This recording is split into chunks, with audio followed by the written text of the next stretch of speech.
So, I want you to look at the clock for a second. Or, well, imagine looking at the clock. Right. And imagine it is exactly 1:12 a.m. Very specific time. Yeah, it's not midnight. Because, midnight is actually still pretty active in a major city. Oh, absolutely. Restaurants are closing up. People are leaving late movies. Exactly. And it's not 3 a.m. either. That's when the bakers wake up or the early airport runs start. It is 1:12 a.m. specifically. The graveyard shift. Yeah. If you've ever worked a corporate job, that's what you call it. But if you're in Southern California, this is really the only time the freeways actually decide to breathe. It is a fascinating one day of time. It really is. And welcome to today's deep dive, everyone. We are jumping into some incredibly atmospheric source material today. We are. The document we're looking at, it's a first-person account titled, they call it the Ungodly Hour.docs. And it perfectly captures this exact moment in Los Angeles. Los Angeles at 1:12 a.m. Right. The source describes the city as feeling like a movie set after the entire crew has just packed up and gone home for the night. I love that description. It's so vivid. The illusion is totally suspended. Yeah. You've got the 405 freeway, which is usually a parking lot, just acting as this low hum in the distance. Yeah. Palm trees frozen against this hazy moon. And the neon signs on Sunset Boulevard are just flickering like they're almost too exhausted to keep selling you things. That is such a mood, such a vibe. It really sets the stage. And for our purposes today, we are putting you, the listener, right in the driver's seat of a rideshare car, navigating that exact atmosphere. Buckle up. Because what we're going to talk about, what starts off feeling like a literal ghost story, or at least a very, very creepy urban legend, it ends up revealing something pretty jarring. Very jarring. Something about the way our modern world operates. What did you call it earlier? The content economy. Yes, the content economy. To call this account just a story about a rideshare trip is a bit reductive, honestly. It's essentially a case study. It sits right at the intersection of the gig economy, urban legends, and, the content economy. I want to stick a pin in that phrase, the content economy, because that is where this whole thing gets totally wild. Oh, it goes off the rails. But let's set the scene first. So you're the driver. You're cruising near downtown LA. And it's quiet. So quiet. Inside your car, the source mentions you've got the soft bass of some old school R&B playing. Yeah. Just the sound of tires on smooth asphalt. The city is asleep. Yeah. And you're in that weird headspace, that internal debate. The debate of, do I go home or do I try for just one more fare? Exactly. We've all been there in some capacity. That internal debate is actually crucial to understand here. It's not just about a driver being tired at the end of a shift. What do you mean? Well, in the gig economy, labor is gamified. It relies heavily on a psychological concept called variable ratio reinforcement. Okay, unpack that for us, because that sounds like a very dense textbook term. It is, but you actually know it really well. Everyone does. It's the exact same psychological mechanic behind slot machines. Oh, wow. Okay. Right. You pull the lever, or in the driver's case, you decide to stay online for another 10 minutes because you just don't know what the next reward will be. Oh, right. It could be a bust. It could be a tiny fare, it could be absolutely nothing, or it could be a massive jackpot. Yeah. A huge run out to the airport with a surge multiplier. The app is literally designed to keep you guessing. Exactly. So the driver's sitting there, they're exhausted, probably questioning their life decisions at 1:12 a.m., but the potential for that one big payout keeps them locked in. That is honestly kind of dark when you put it that way. You're basically a rat in a maze pushing a button for a pellet. A digital maze, yeah. And that is exactly when it happens. The silence in the car breaks. Ping. The notification slices right through the quiet. You look down at your phone, and the pickup location is near Griffith Park, specifically Vermont Canyon Road. Which, for anyone listening who doesn't know the geography of Los Angeles, is absolutely not where you want to be at 1 in the morning. No. It is dark. The roads are winding. It is completely empty up there. Exactly. And the details on the app make it worse. The rider has a new rider tag. Never a great sign at that hour. Right. The profile picture is just that blank default silhouette. And the name on the account is Lucifer. Lucifer. Okay, I have to stop here because if I get a ping at 1:12 a.m. from someone named literally Lucifer near a pitch black park, I am hitting decline so fast, I am physically driving my car in the opposite direction. You and me both. I do not care about my acceptance rate at that point, so why in the world does the driver accept this ride? Well, the driver in our source document actually rationalizes it in a way that, honestly, the logic is pretty sound if you live in Los Angeles. Okay, let's hear the LA logic. The text points out that Los Angeles is just packed full of artists, influencers, actors, and people who have recently undergone, quote, spiritual awakenings out in Joshua Tree. Oh my gosh, that is painfully true. Right, so you don't immediately think, oh, I'm picking up a literal demon. No, you assume it's just some guy named Kevin from a marketing agency who decided to completely rebrand his whole vibe after a weekend sound bath. Exactly. You don't think demon, you think pretentious. The driver assumes it's just an edgy stage name. That makes so much sense. Though, to be fair, there is still hesitation. The source explicitly calls the Griffith Park area at 1 a.m. horror movie territory. Because it is. Yeah. But that just one more fair mentality we talked about, the slot machine logic, it wins out in the end. It does. So the driver accepts. Let's talk about the approach, because the atmosphere shifts so dramatically here. It gets incredibly isolated. You leave the city lights behind, you're heading north into the hills, and the source mentions the Hollywood sign is glowing faintly in the distance. And how it feels like it's watching them. Yes! Such a creepy detail. The environment completely changes from this urban grid to something almost primal. Yeah, the road is quieter. The trees are described as being very tall and leaning inward over the road. It creates this intense sense of claustrophobia even though you're outdoors in a massive park. So the driver arrives at the pin location. It's a hiking trail turnout. And at first, there is no one there. Which is the classic horror setup. You slow down, you check the mirrors, nothing. It's just empty canyon. Then the phone vibrates, a message pops up. I'm by the trail sign. The tension is building. You scan the dark area, and suddenly he's just there, a tall figure stepping out of the tree line. Let's look closely at the description of this passenger, Yeah. because the visuals are very, very deliberate here. Lay it out for us. He's wearing a long black coat, dark boots, and he has this incredibly slow, deliberate walk. No rush. None at all. There's no friendly little wave to the driver, no jogging to get out of the cold night air. Yeah. This isn't a person just trying to get a ride home. It's performance art. Exactly. This is someone making an entrance. He is controlling the pacing of this entire interaction before his hand even touches the door handle. And the driver feels it. Their pulse quickens. The passenger finally gets in the back seat. The interior light flickers on for just a second. And what do you see? The driver catches a glimpse in the mirror. Sharp features, really pale skin, and these steady, dark eyes just staring back. Blinking. Yeah. Then the door closes, the light goes out, and the driver notes a very specific sensory detail. The car actually feels physically colder. Which is fascinating. Whether that's a purely psychological reaction, like the fight or flight response literally constricting blood flow to the extremities, or if it was an actual drop in temperature, the driver genuinely feels a chill. And then the passenger speaks. The source describes the voice as smooth, low, and highly theatrical. Very calculated. And he gives the destination, Malibu, up the coast. Of course it's Malibu, the longest, darkest drive possible. Right. So now they are driving. They merge onto the 101 freeway, cutting west. It's late. The lanes are totally empty.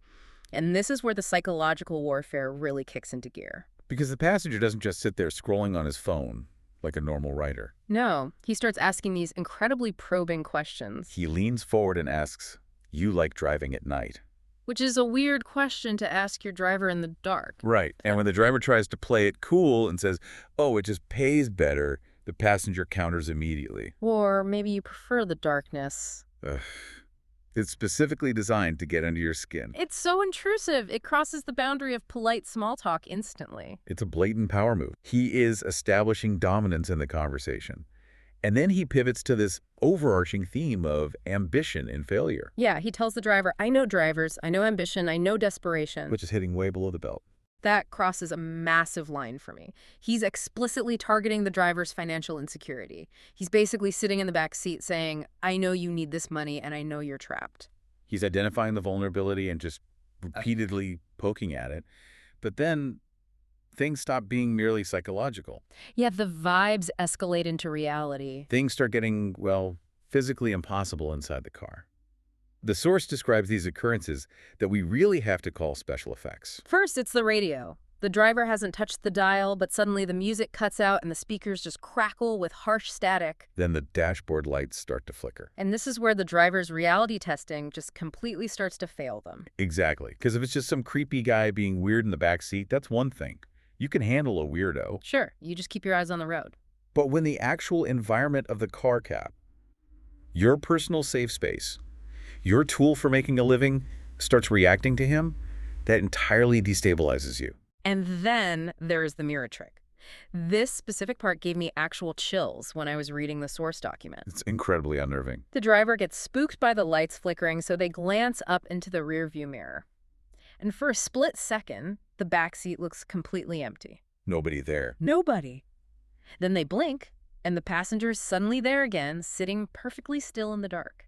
It creates a profound sense of instability. The driver realizes they can't even trust their own physical senses anymore. And notice how the setting shifts right as this is happening. They are off the freeway now. They're on a winding Malibu Canyon road. Kicks black. Thick ocean air rolling in, no streetlights, no houses, just total isolation. The trap is set. And this is exactly when the Lucifer character makes his big pitch. Monologue. He leans in and says, "I offer opportunity. You're one moment away from everything changing." It is the classic, literal deal with the devil. And it hits on a very real, very raw desire for people in that city. Everyone in Los Angeles is looking for that one break, that one magical shortcut to success. Yeah, and the driver, despite being terrified, actually asks, "What's the catch?" Because of course they do. And the passenger just smiles and replies, "There's always a catch." It is the perfect narrative buildup. The tension is at an absolute 10. And then the tech fails, the digital lifeline gets cut. The driver's phone screen goes completely black. No cellular signal, no GPS map to guide them out of the canyon. And the car's engine actually hesitates. It chokes for a second. This is critical.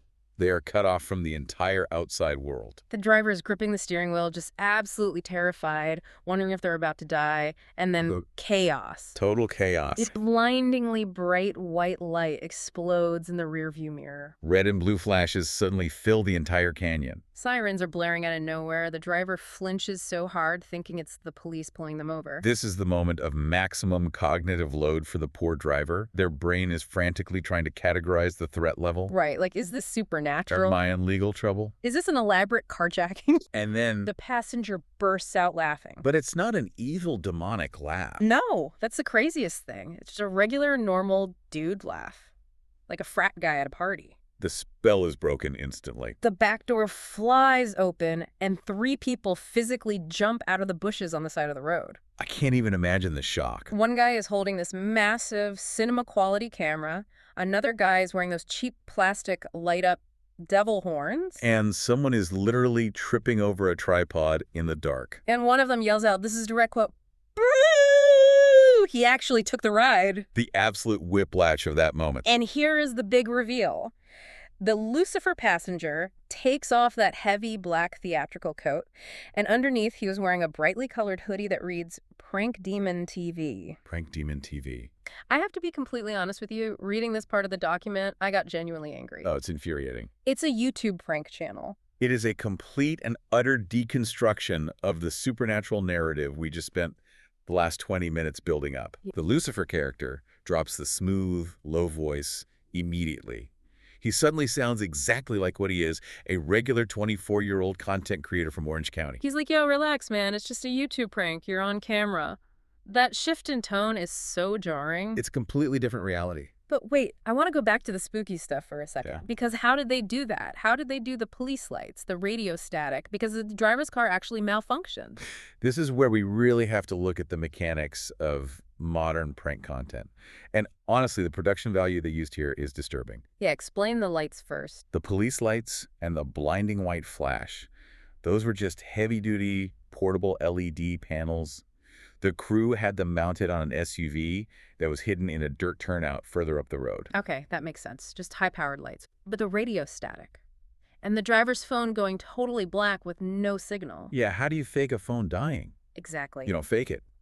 The source material heavily implies that one of the hidden crew members used a small signal jammer, an RF emitter. Wait, isn't that highly illegal? Oh, incredibly illegal. Yeah. The FCC takes a very, very dim view of civilians jamming cellular signals.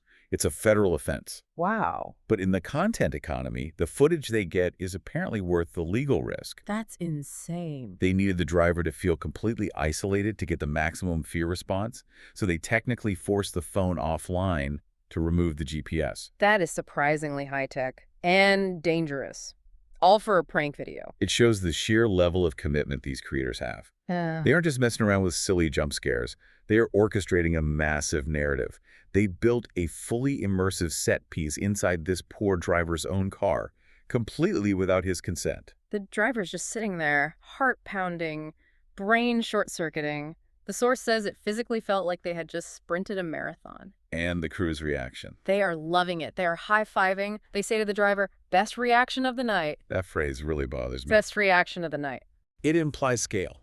It implies they have been doing this to multiple drivers all night long until they got the perfect take. Oh, man. They are literally mining these working people's genuine biological fear just for engagement metrics. It's so dehumanizing. To the crew, the driver isn't a person. He's just a prop for the video. Exactly. It's what sociologists are starting to call main character syndrome, but applied to the real physical world. Right. The pranksters view themselves as the protagonists of reality. Hmm. Everyone else, the drivers, the people walking on the street, the workers, they're just NPCs. Non-player characters. Yes. Entities who exist solely to react to the script the creator wrote. But then comes the transaction phase of the prank. The settlement. Yeah. Lucifer hands the driver a folded stack of cash. And it's way, way more than a normal fare to Malibu would ever be. And then the phone buzzes. Yeah. Because the jammer is off. The trip is officially marked, complete in the app, 5 stars, big digital tip included. It's a financial settlement. They're essentially saying, hey, we traumatized you for 20 minutes. Here is the current market rate for that trauma. And notice the driver's reaction in the source. They are half annoyed, but half impressed by the sheer audacity of it. And they take the money. Well, yeah. Rent in LA is expensive. They gotta pay the bills. Money talks. But there is a specific line from the Lucifer character right before they part ways that really sums up this entire bizarre event. He leans in, drops the character completely, and says, Southern California runs on content. Southern California runs on content. That is such a cynical statement. Yeah. But it's so accurate. It really is the thesis of this entire deep dive. Think about the driver's journey. They thought they were in a ghost story. Then when the lights flashed, they thought they were in an episode of Cops. Right. But actually, the entire time, they were just an unwitting actor in someone else's production.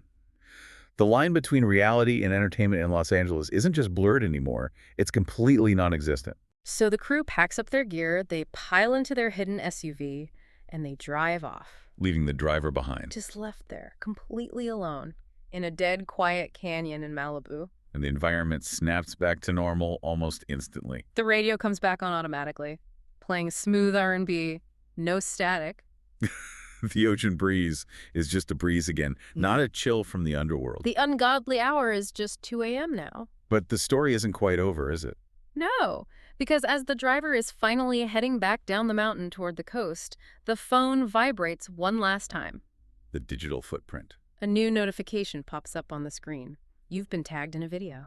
They work fast. They already have a title. It says in all caps, "We picked up an Uber driver as Lucifer at 1 a.m. Scariest reaction yet." And there it is.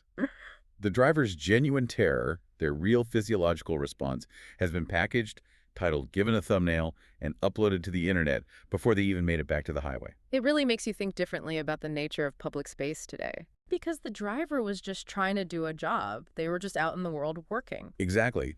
The driver was operating in the traditional gig economy.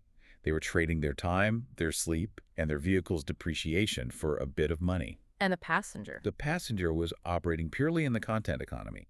They were trading attention, shock value, and someone else's fear for ad revenue and algorithmic growth. And those two completely different economies just violently collided in the back of a sedan at 1 in the morning. And the driver realizes in that moment, I wasn't a person to them tonight.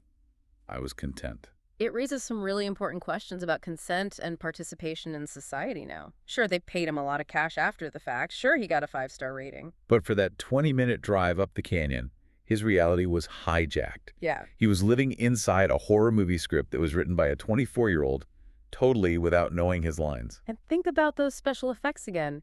Using a signal jammer, That's incredibly aggressive. It borders on incredibly dangerous. Messing with a moving vehicle's electronics or killing a driver's cell signal on a pitch-black, winding canyon road. That's where the ambition for making good content completely overrides basic human safety. It really highlights how desperate the race for attention has become online. Exactly. If a regular guy in a scary mask jumping out from a corner doesn't work anymore because we're all desensitized to it, then you have to escalate. You have to use federal offense signal jammers and fake police lights. Because the audience gets bored so quickly, a guy in a mask isn't scary. But a guy who can seemingly control the mechanics of your car from the back seat, that gets clicks. That gets millions of views. So the driver just shakes their head, clears the notification, and drives on into the night. Ungodly hour, indeed. It completely redefines what the term ungodly hour actually means. It used to mean the time of night when the spirits came out. Right. Now it's just the time when the influencers come out because the lighting is dramatic and the roads are empty enough to stage a stunt. That is honestly a haunting thought. The monsters creeping around in the dark aren't ghosts. They're just YouTubers with really high production budgets. And in a strange way, that's almost scarier. Why? Because you can theoretically banish a ghost. You can't banish the algorithm that demands more and more extreme content every single day. Wow. We've really gone from a spooky setup on Vermont Canyon Road to a deep reflection on the digital age. It's wild how a single 20-minute rideshare journey can hold a mirror up to society like that. It really does. It shows us that in a city like LA, or really anywhere with a smartphone connection now, everyone is watching and everyone is potentially performing, even when you think you are totally alone in the dark. Well, this has been an absolute wild ride of a deep dive. We started with the peaceful atmosphere of 1:12 a.m., the breathing freeways, and ended up completely dissecting the ethics of prank channels. It's a solid reminder that whenever you step out your front door or turn on your driver app, you are entering a shared stage. So, here's a question for you to chew on as you go about your day, or your night, if you happen to be listening to this at the ungodly hour. Good luck. When you are out in the world, working, commuting, or just existing in a public space, are you actually living your own life? Or have you just become background content for someone else's timeline? And hey, if you ever see a rideshare notification from someone named Lucifer, maybe just let that one time out. Sage advice. Thanks for diving in with us today. Always a pleasure.